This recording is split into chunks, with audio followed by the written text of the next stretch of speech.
안녕히 주무셨습니까?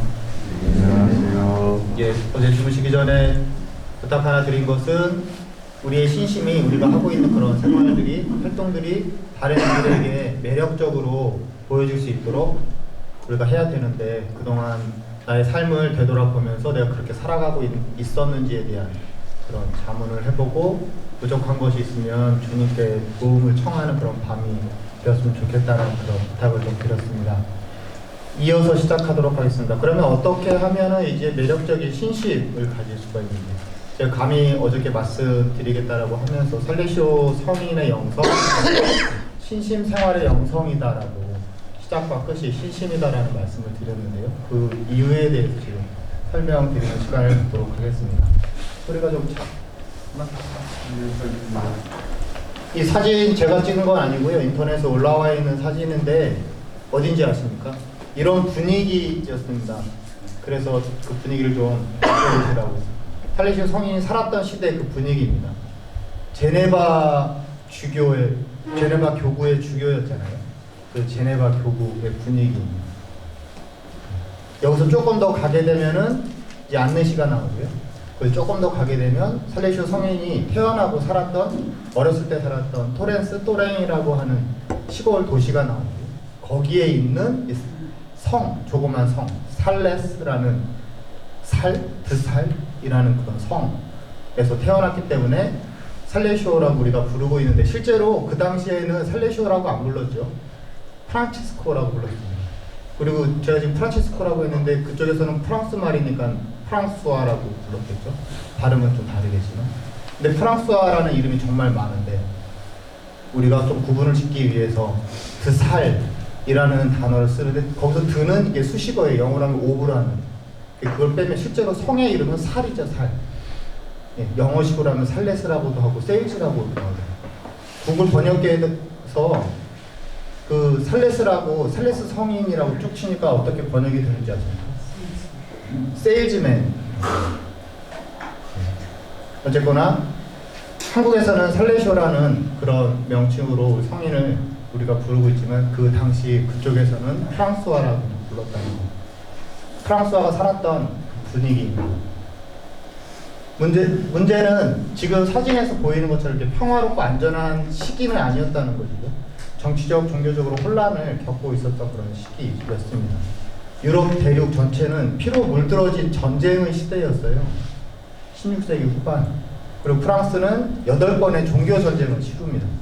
그 시작이 1562년도고 그 끝나는 시기가 1598년도입니다. 왜 연도를 말씀을 드리자면 1562년도에 시작을 했는데 프랑스에서요.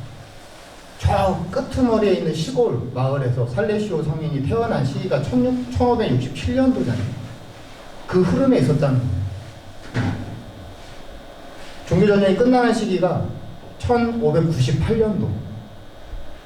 어느 시기인지 대충 짐작해 가시죠. 살레시오 성인이 활동을 활발하게 했던, 샤블레 지방에 가서 선교를 했던, 그 전쟁터 같은 치열한 싸움이 있었던 그 상황 속에 있었다는 겁니다. 많이 죽었어요. 1572년도에는 프랑스에서 이 바르톨로메오 축일에 있었던 그 학살이 있었는데, 대학살이라고 표현을 하는데 2달에 걸쳐서 3만에서 7만까지의 인원이 그 학살을 당했다는 역사적인 자료가 있습니다. 좀 안타까운 상황이 있었는데 어쨌거나 정말 많은 사람들이 죽었습니다. 그런 상황, 혼란의 그런 시기에 활동했던 성인 중에 한 분이 바로 살레시오 성인입니다. 이 사진을 보여드리는 이유는, 지도를 보여드리는 이유는 피에몬테라고 보이십니까? 안느시, 사보이. 저 당시 사보이 공국을 프랑스라고 부르진 않았죠.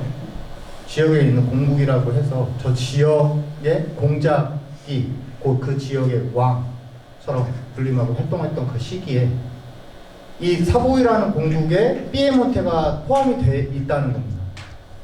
그리고 그 피에몬테는 우리가 잘 아시다시피 돈보스코 성인이 활동했던 그 지역이죠. 결국 이 피에몬테가 속해 있는 사보이 공국, 돈보스코 성인이 활동했던 그 시기에도 사보이 공국이었어요. 1860년대 이후에 사보이 공국이 1860년도에 끝을 맺고 그 다음에 이제 그 이탈리아 통일의 시기로 이렇게 넘어가거든요. 그 전까지 사보이 공국이었다는 거예요. 그러니 돈보스코 성인에게는 얼마나 더 가까웠는지 좀 짐작을 하시면 되겠습니다. 사보아 공국 저 위에 이제 써 있는데 사보이 공국의 수도가 샹베리였습니다. 근데 샹베리였다가 1562년도에 또리노로 그 수도를 옮깁니다. 피에몬테가 중심이었거든요. 예, 1562년도 살레시오 성인이 1567년도에 태어났습니다. 살레시오 성인이 활동했던 그 시기에 이 사보이의 수도가 어디? 또리노. 또리노는 우리가 잘 알고 있는 돈보스코가 활동했던 시기. 이 당시에 활동했던 그 대표적인 성인을 말씀을 드리면 이냐시오 로요라 성인이 1556년도에 돌아왔는데 마딜라의 데레사 1582년도에 돌아왔습니다. 십자가의 성요한 1591년도에 돌아가셨습니다. 이 스페인이잖아요. 그 옆에 그 영향권에 있는 그런 분위기에 있었고요. 필리포 데리 성인, 이 로마에서 활동했던 이분은 1595년도에 돌아가셨습니다. 그 분위기 속에서 살레시오 성인도 있었고 그 다양한 그런 이야기들 함께 나누면서 그런 사상들, 그런 영성들 함께 하면서 자신의 그 영성을 좀 키워나갔다고 보시면 되겠습니다. 네. 전쟁의 혼란, 정치, 종교의 혼란 속에서도 저쪽 시골 마을에서는 그런 영향을 잘 받지 않죠. 시골이기 때문에. 어디서 뭐가 있었는지 지금이야 인터넷이 발달돼서 지구 반대편에서도 지금 이 시간 무엇을 하고 있는지 바로 알 수 있지만 저 당시에는 그런 것이 없었기 때문에 그냥 평온하게 살았던 그런 분위기에서 그 어린 시절을 보냅니다. 12살 때의 그림이라고 이렇게 나와 있더라고요. 네, 저런 모습으로 어디로 갔죠? 파리로 갑니다. 파리. 평온했던 그런 분위기에서 파리로 가요. 파리는 어떤 분위기? 아까 말씀드렸던 그 전쟁의 혼란의 중심에 있었던 1572년도에 바르톨로메오 축일의 그 대학살이 있었던 그 장소에 갑니다. 몇 년 뒤에 그 학살이 있었던 몇 년 뒤에 프랑스 파리로 갔던 그 시기가 1588년 1567년도에 태어나시고 1577년도까지 있고 1578년도에 가시나 어쨌거나 그 전쟁 혼란 속에서 가서 활동을 합니다. 저러한 분위기 속에서의 신앙이 얼마나 중요한지 짐작이 갑니다. 제가 좋아하는 그 그림인데요. 온유함이 그대로 묻어나는 사랑과 온유함이 묻어나는 그런 그림입니다. 이제 신심생활의 기쁨을 시작을 하도록 하겠습니다. 저런 혼란 속에서도 신앙을 지키는 것이 얼마나 중요한지 지금 우리가 살아가고 있는 지금 이 시대에 우리가 살고 있는 공동체 곳곳에서도 여러 가지 문제가 있지만 그 문제 안에서 우리가 바라봐야 되는 그 흐름 안에 계신 주님을 찾아내고 이 주님을 내 마음속에 깊이 새긴 뒤에 그 중심으로 살아가야 되는 그 우리의 그 사명감, 의무가 있다면 그 중심에는 바로 신심생활의 기쁨이 있어야 되겠습니다. 어제 그 묵상을 하시는데 조금 좀 애매한 부분이 있었을 것 같아요. 왜냐하면 신심에 대한 구체적인 얘기를 제가 안 드렸기 때문에요. 그래서 오늘은 그 신심에 대한 구체적인 말씀을 드리는데 제 얘기가 아니고요. 살레시오 성인의 이야기입니다. 그리고 살레시오 성인이 하신 말씀을 제가 전달해 드리는데 이미 아시다시피 저의 한계로 많은 것들을 제대로 전달해 드리지 못하는 그런 한계 감안해 두시면서 보시면 되겠습니다. 예. 살레시오 성인에 따르면 참되고 살아있는 신심은 바로 사랑이라고 합니다. 그럼 신심은 사랑이다? 라고 이꼬르 등식이 성립되는 건 아니에요. 일반적인 사랑이 아닌 하느님의 진실된 사랑을 바로 신심이라고 하는데요. 그럼에도 불구하고 살레시오 성인이 이 하느님의 사랑을 표현할 때 세 가지 용어를 사용을 하십니다. 하느님의 진실된 사랑이 있는데 그 하느님의 사랑이 우리의 영혼을 감쌀 때, 우리의 영혼을 꾸밀 때, 내가 느껴질 때, 느껴지시나요 지금? 그 순간을 은총, 그때 하나님의 사랑은 은총이라고 한다는 거예요. 그리고 그 은총으로 인해서 하나님의 사랑으로 인해서 선을 잘 행할 수 있도록 힘을 줄 때, 나를 자극할 때, 내가 뭔가 하고자 하는 그런 의지가 생길 때 그것을 에덕, 까리타스라고 합니다. 이 까리타스를 에덕이라고 어떤 단어로 하나로 표현해도 될지 모르겠는데 어제 말씀드렸듯이 그 번역의 한계 때문에 그냥 까리타스로 부르겠습니다. 이 자선이라는 단어로 사용되고 하나님의 사랑이 우리에게 실제로 실천되는 그런 것까지 가는 것이 바로 까리타스라면, 어쨌거나 하나님의 진실된 사랑 때문에 우리의 영혼이 기뻐지게 되고 그 기뻐함으로 인해서 충만함으로 인해서 내가 자연스럽게 뭘 하고 있는 것 그것을 더 잘하게 될 때, 그리고 그것이 죄가 아닌 이상 선으로 가는 것이면 더욱더 자극하게 되는 그런 것을 까리타스예요. 문제는 우리가 애덕을 실행할 때 어제 애덕을 몇 번 실행하셨나요? 이 선한 행위를 몇 번 하셨나요? 쉽게 이해하기 쉽도록 말씀드립니다. 늘 하셨나요? 어떤 상황 속에서? 살레시오 성령은 말씀하십니다. 이 애덕, 이 선의 실천 잘 하는 것이 드문드문 내가 필요할 때, 원할 때, 뭐 여유 있을 때 하는 것이 아니라 기꺼이 자주 신속하게 언제든지 그것을 하도록 할 때, 무엇이 하느님의 사랑이 자연스럽게 그렇게 하도록 할 때 그 순간 하느님의 사랑을 신심이라고 한답니다. 그래서 어제 기억을 하시겠지만 우리가 신심 있는 행위를 한다고 하면서도 그것이 내가 취사 선택을 하게 되는, 그래서 그거는 하고 나머지는 그냥 놔두는 그런 상황에서의 신심은 신심이 아니고 빈 껍데기라면, 우리가 이제 얘기해야 되는 그런 신심은 어떠한 상황 속에서도 기꺼이 자주 신속하게 그냥 자유롭게 편하게 하는 그 상태까지 가야 되는 의무가 있습니다. 그래서 참되고 살아있는 신심은 일종의 영적인 민첩함, 영적인 활기라고 표현을 합니다. 선한 사람이 되려면 애덕이 필요하죠. 그런데 신심 있는 사람이 되려면 그 애덕만으로는 안 되고 애덕에 더해서 행동할 때의 영적인 민첩함과 영적인 활력이 있을 때 그 사람을 신심 있는 사람이라고 우리가 이야기할 수 있습니다. 예, 비유를 상당히 많이 드시는데요. 이 불꽃에 대한 비유가 있습니다. 애덕과 신심 좀 애매하다, 잘 모르겠다, 감이 안 온다 할 때는 요거를 기억하시면 좋을 것 같습니다. 애덕을 영적인 불이라고 우리가 표현하면, 신심은 그 불이 뭐 한두 번, 두세 번 내가 원할 때 있는 것이 아니라 계속 기꺼이 자주 신속하게 언제든지 이렇게 불이 일어나는 그 순간 활활 타오르는 그것을 바로 신심이라고 한다고 하죠. 그래서 신심은 활활 타오르는 영적인 강한 불꽃입니다. 그래서 이 신심이 있을 때 우리는 기꺼이 기민하게 근면하게 또는 기쁘게 신속하게 꾸준하게 이 애덕을 실행하게 되죠. 선을 선택하게 되죠. 잘 하게 되죠. 그래서 신심이 있는 생활을 하고 신심이 있게 되면은 우리가 의무적으로 행해야 되는 그 십계명이나 규칙들을 지키는 것에서 멈추는 것이 아니라 굳이 의무가 아닌데도 자연스럽게 누군가가 하는 권고나 의견들까지도 내가 실행하게 되는 거죠. 어떻게? 기꺼이, 기민하게, 근면하게, 신속하게, 기쁘게. 올해 스트레나 있잖아요. 기억하시죠? 모든 것을 사랑으로. 강요가 아니라. 이건 우리가 우리의 대상자들에게 다가갈 때 하는 것이라면 또 다른 표현이 있죠. 각자에게 해당되는 그런 표현대로 바꾸자면은 뜻도 빼를 아모레, 사랑 때문에 모든 것을 하게 돼요. 놀라 포르자, 억지로가 아니라 사랑 때문에 자연스럽게 하게 되는 그런 상황을 만들자라는 거죠.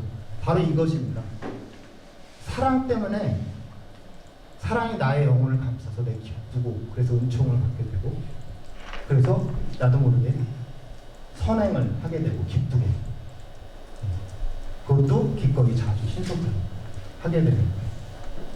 이것을 이야기하는 것입니다. 그래서 신심은 고행과 위로를 없애주는 진정한 영적인 설탕이라고 합니다. 고행은 단순하게 우리가 좀 어려운 상황이 아니라 구체적으로 단어를 사용하세요. 수치스러움, 모욕, 이것까지도 고행으로 봅니다. 이 수치스러운 모욕까지 가는 것을 잘 하는 성인이 있죠. 아시시의 프란치스코 성인, 살레시오 성인의 수호 성인이 프란치스코 성인입니다. 태어나서 그 방에 잘 사는 사람들은 아기를 키우는 방이 따로 잘 되어 있잖아요.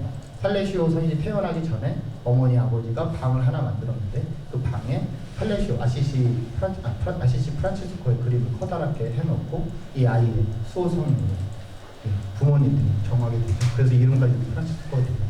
어쨌거나 이 고행이 단순한 육체적인 고행이 아니라 수치스러운 모욕까지도, 그 모욕의 쓴맛까지도 없애주는 그러한 진정한 영적인 설탕의 역할을 하는 것이 바로 신심입니다. 그래서 신심은 그 어떠한 어려움들도 온화하게 변화시켜줍니다. 즐겁게, 쉽게 변화시켜줍니다. 이 고행, 모욕과 수치스러움을 훈련할 때 많은 괴로움을 겪게 되지만 그것들을 점점 더 달콤하게, 온유하게, 부드럽게 변화시킵니다. 우리가 온유함의 성인이라고 살레시오 성인을 표현하잖아요. 근데 그 온유함은 우리가 평상시에 잘 쓰는 단어는 아니죠. 우리가 아이들을 만날 때나 일반 사람들을 만날 때 와, 참 온유하다 라는 표현을 안 쓰죠. 그럼 쉽게 어떤 표현을 쓸까요? 아, 저 사람 참 친절하다, 상냥하다. 근데 살레시오 성인이 많이 쓰는 단어들이 몇 가지가 있는데 이 온유함을 사용할 때는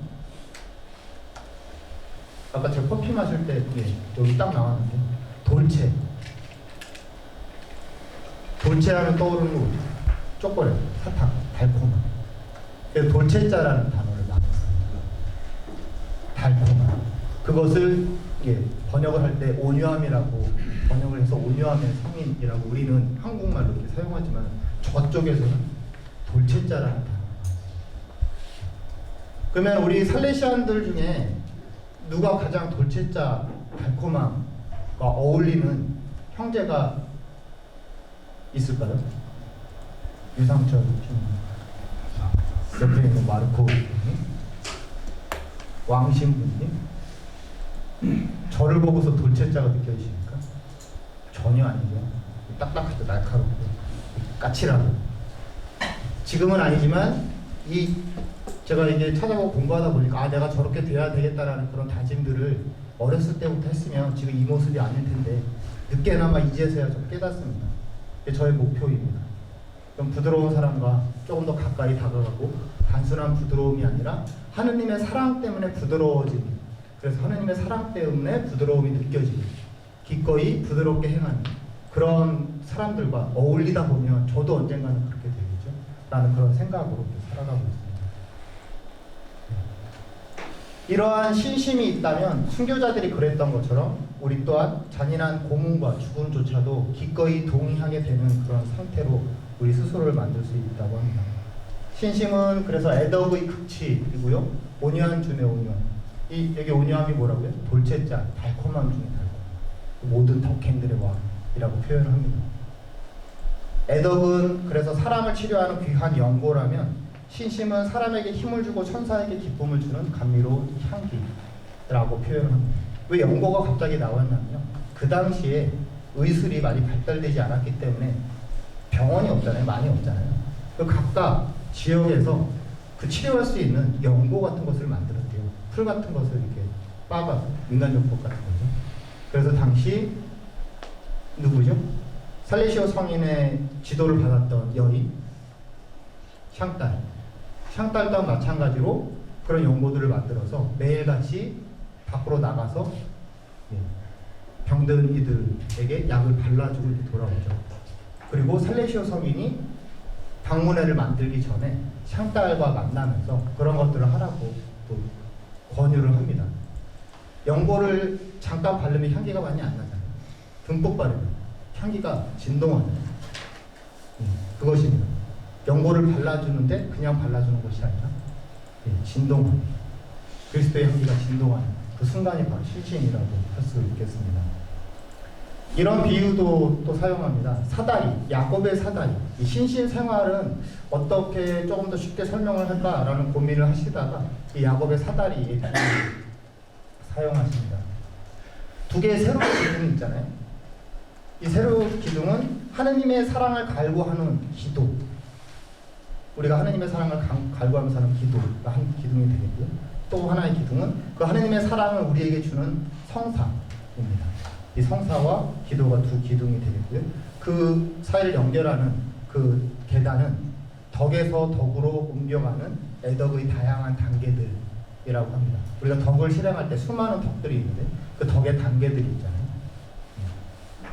모욕과 수치스러움을 당하는 그 순간에 내가 그걸 인내하고 그 안에서 하느님의 그리스도의 향기를 낼 수 있는 덕의 단계는 어디에 속할까요? 가장 위에 올라가겠죠. 우리의 목표가 그렇게 돼야 된다는 거죠. 그리고 제가 또 그렇게 되고자 가고 있습니다. 하지만 지금 저는 맨 밑에 단계인 것 같아요. 이제 한 걸음 두 걸음 되면 언젠가는 올라갈 수 있습니다. 우리는 관상을 통해서 하느님의 사랑과 일치하기 위해서 이 사다리를 타고 올라갑니다. 관상을 통해, 묵상을 통해. 그리고 활동을 통해서 이웃을 돕기 위해서 아래로 내려옵니다. 이 사다리 위 높은 곳에 있는 사람들이 있는데요. 그들의 관심과 행동은 무엇일까요? 오로지 하느님이겠죠. 오로지 하느님만을 기쁘게 해드리는 그 목적으로 살아가는 사람들이 되겠죠. 그리고 그 이외에는 어떠한 불순한 동기도 갖지 않는 사람들일 것입니다. 그들은 기도로서 하느님을 향해서 날아가고요.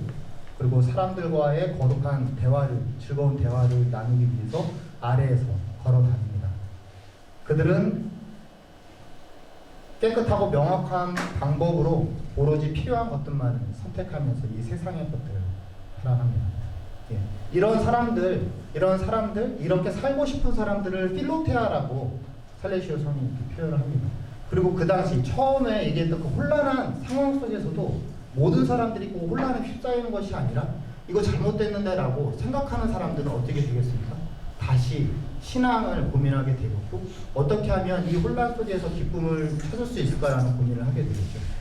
그래서 살레시오 성인을 찾아가게 되는 겁니다.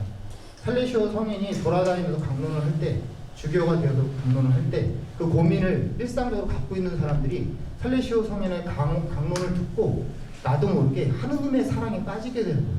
이미 하느님의 사랑을 지니고 있었던 사람들이 불타오르는 겁니다. 열망. 그래서 주교를 만나고 싶은 거죠. 그래서 좀 귀족들은 개별적으로 식사도 초대하고 천주교 신자들뿐만이 아니라 개신교 신자들까지도 궁금증을 해결하기 위해서 뭔가 풀리지 않는 그런 물음표에 대한 해답을 얻기 위해서 성인을 찾아가고 영적인 대화, 그런 고민을 털어놓고 그래서 다시 하나님께로 귀의하는 그런 활동들을 하게 됩니다. 이러한 신심생활은 각자의 능력, 소임, 의무 등에 어울리게 각자의 본성과 직분에 따라서 열매를 맺는다. 그 당시 1600년대 초반, 1500년대 후반 그 당시에 이 얘기하면은 어떤 분위기였을까요?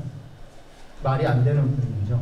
그 당시에 하느님을 만나려면 어디로 가야겠죠? 이 세속, 이 혼란스러운 세속에서 벗어나야 됐어요. 조용한 데를 찾아가서 그래서 침묵 속에 하느님을 만나야 돼요.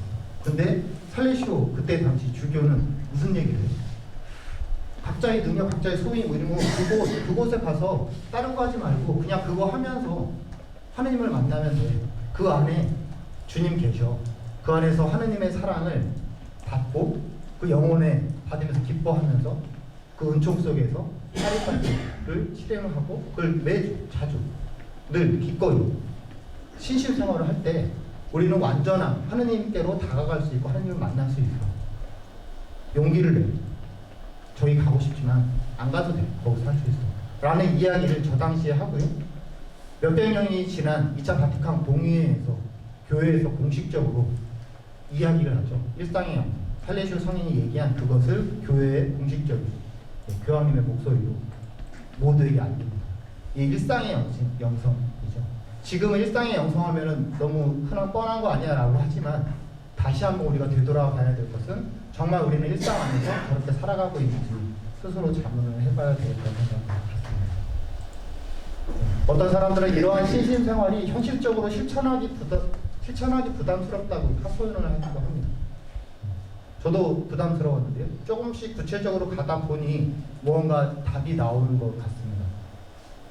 진정한 신심은 아무것도 방해하지 않고 오히려 모든 일을 완전하게 합니다. 어떠한 일에도 피해를 끼치지 않을 뿐만이 아니라 오히려 그 일을 더욱 풍요롭게 하고 더욱 훌륭하게 만듭니다.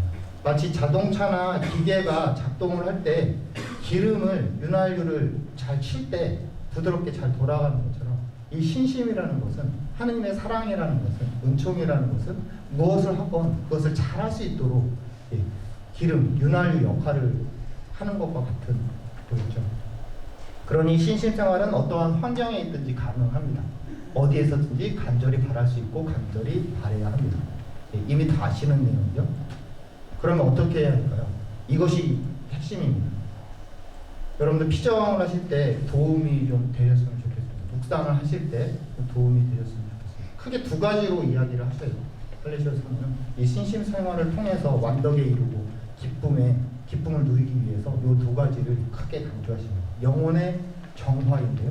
영혼의 정화를 위해서 두 가지를 강조하시죠. 우리 영혼을 정화해야 돼요. 신심 생활을 하려면 나중에 해야지가 아니라 하고서 시작해야 하는 거죠. 미사를 드리려고 할 때 내 몸이 좀 더러운데, 손이 좀 더러운 게 묻었는데 에이 미사 끝나고 닦지 뭐가 아니라 미사 시작하기 전에 하는 것처럼 신신상을 하기 위해 미리 해야 되는 거, 먼저 해야 되는 거. 첫 번째가 고백성사입니다. 그 중요성은 누구보다 잘 아시죠? 그러나 우리가 하는 고백성사에는 중대한 결함이 있다고 성인은 지적을 했습니다. 결함이 있다면 생각해보니 제가 그랬더라고요. 이런 결함들을 제가 가지고 있었습니다. 준비를 거의 안 해요. 또는 전혀 하지 않아요. 제 스스로. 지금은 아니고. 지금은 좀 제가 회개를 좀 해서 조금 낫습니다. 갑자기 해야 되는 상황이 있잖아요. 연피정이니까 이렇게 해야 되는 그런 상황인데, 그럼에도 불구하고 준비를 잘 해야죠. 마음에서 우러나오는 통해를 하지 않거나 마음에 우러나오지 않는 통해? 원인이 있겠죠. 원인을 한번 살펴봐야 되겠습니다. 심지어 죄로 돌아가려는 은밀한 의도를 가진 채로 고백을 하러 가는 경우, 스스로를 바로잡기 위해서 필요한 예방 조치를 취하지도 않으면서 고해성사를 하러 가는 경우, 이런 다양한 이 고백성사를 준비해야 되는 데 있어서 결함들이 우리에게는 있습니다. 주의하라는 거죠. 시작부터 잘못됐으면 그 과정은 당연히 더 어려운 한계들을 우리가